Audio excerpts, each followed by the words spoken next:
حضور میں نے پوچھنا تھا کہ اسلام میں تو ویسے دکھاوا منع ہے یا اچھی چیز نہیں مانی جاتی، تو آج کل جو لوگ نئے نئے اور مہنگے مہنگے کپڑے اور مہنگے مہنگے پرس پہن کر پھرتے ہیں، اور جو آج کل نئے نئے کپڑے مہنگے مہنگے کپڑے پہن کر پھرتے ہیں اور نئے نئے بیگ مہنگے مہنگے بیگ پہن کر پھرتے ہیں، جو لوگ آج کل دیکھو جن کے پاس پیسے ہیں جی اور وہ احمدی ہیں اور اپنی عبادت کا بھی حق ادا کر رہے ہیں اور چندے اور مالی قربانی بھی پوری دے رہے ہیں، اور اس کے بعد اگر اس کے پاس اتنے پیسے ہیں کہ وہ کپڑے مہنگے پہن لیتا ہے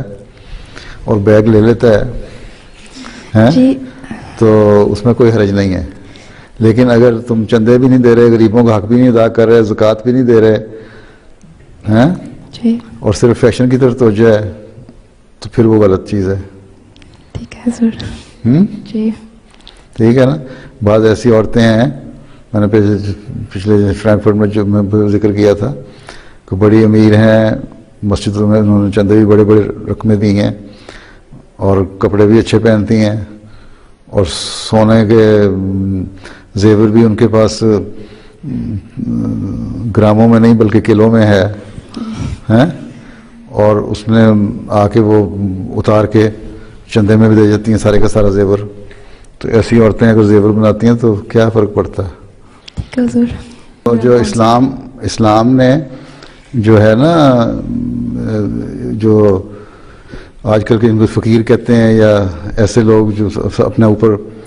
مٹی ڈال لیں اور کپڑے گندے لے کے پھرتے رہیں، صاف بھی نہ رکھیں، اس کا نہیں کہا. اسلام میں پرانے زمانے میں صحابہ میں بڑے بڑے بزرگ گزرے ہیں، صحابہ گزرے ہیں جو بڑے اعلیٰ اعلیٰ قسم کے لباس پہنا کرتے تھے، اور اس کے بعد بھی امت میں بڑے بڑے بزرگ گزرے ہیں، بڑے بڑے قیمتی مہنگے چوبے پہنا کرتے تھے، ہزاروں لاکھوں میں ایک ایک کوٹ بنتا تھا ان کا.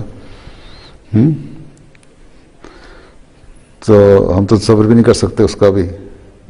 لیکن اس کے باوجود ان کی بزرگی میں کوئی حرف نہیں آتا.